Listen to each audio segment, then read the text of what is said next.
Divorced Dad Diaries, day 71, and today I'm flying to Wellington. So, come pack with me.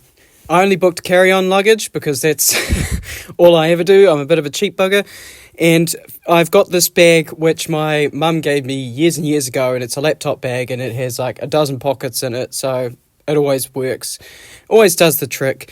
And first off, I've got to pack my wedding outfit. So, got my suit, my pants, my shirt, my belt, and my brown shoes.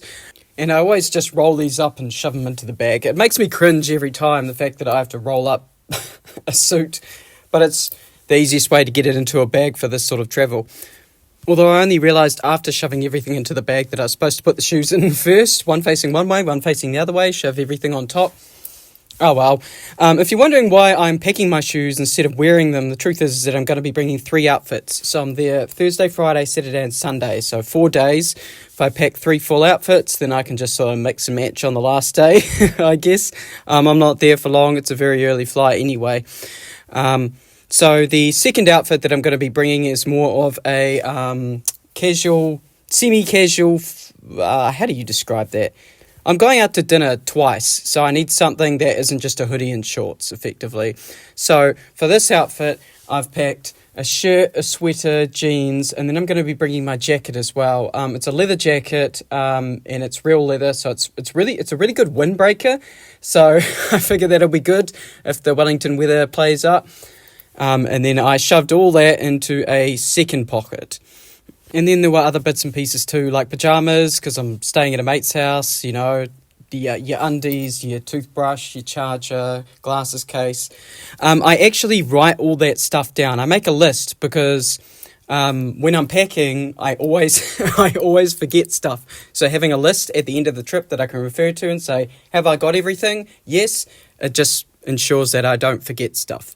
And if you're wondering what outfit number 3 is going to be, well, I'm currently wearing it. If I wear it to there, that just makes it easier. And yeah, it's just a hoodie and shorts and some socks. Although recording this made me realise I forgot to pack socks, so I've gone and done that now. But that's not all, because there's another thing that I'd like to take on these flights. And that's books. I actually quite enjoy having a book to read while I'm sitting around at the airport or on a flight. Just because, you've got no internet, so it's a better option, I reckon. Good option. The reading has been something that's really surprised me, because I've gone from someone who would read like 1 book in a year to reading, I think like 5 or 6 books since the divorce ended now. So I ended up reading Carrie by Stephen King. I read the whole lot in 1 week.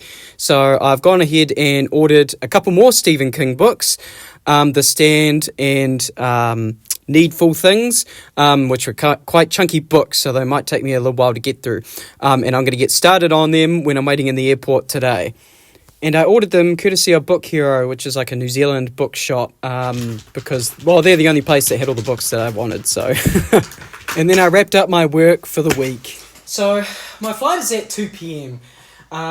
So, I like to be there an hour early, so I have to leave at about 1 o'clock. But then it'll probably take about half an hour, 40 minutes to get there, so I'll probably want to leave about 12:15. Yes, I've become one of those people. I don't want anything to go wrong and then miss my flight, so it's better to just go way early, and I've got the books so I can sit in the airport and read while I wait. But there's also the issue of getting to the airport, you see. I didn't actually think about it until last night. When my friend mentioned an Uber, and I was like, oh shit, I don't know how I'm getting to the airport. They have parking, so I could park my car there, but then I don't really like the idea of leaving my car there for like 4 days. So I thought maybe I could Uber, and I checked, and it's going to cost me like $40 to Uber there, but I'm like, I don't know, this is what I get for not prepping in advance. I'll just pay the money. But I think next time I might see if I can get someone to drop me off or something. I'm sure I can find someone. So I jumped in the Uber with another local man from Wellington, and we got to the airport about, I don't know, I think it was about an hour early, which gave me plenty of time to get started on my book. And then the flight itself, it was probably turbulence for 3/4 of the way. It was one of the ricketiest flights I've ever had, and when it landed, I've never seen people so quick to stand up. But, we arrived safely and in Wellington, where it was rainy and windy. No surprises there. Met up with my friend, went out and did some wedding prep, some essential wedding prep. And then we went out to dinner at this place called Mr. Go's. Now, this place is Asian fusion, which I'd never tried before. And it was also a tapas restaurant, which I'd also never tried before. So they've got a menu where you just order like a few different dishes and try out a few different things at a time and then just share them around. So we ended up getting the cream cheese wontons, the Taiwanese chicken, some lamb skewers, as well as some caramelized pork belly, and of course some fries with some Chinese ranch. I'm happy to report that every single dish we ordered were delicious. I think my favourite would have been the lamb skewers in the end. But it was interesting, something I never tried before, so I'd definitely have to recommend it if you live down here in the Wellington region.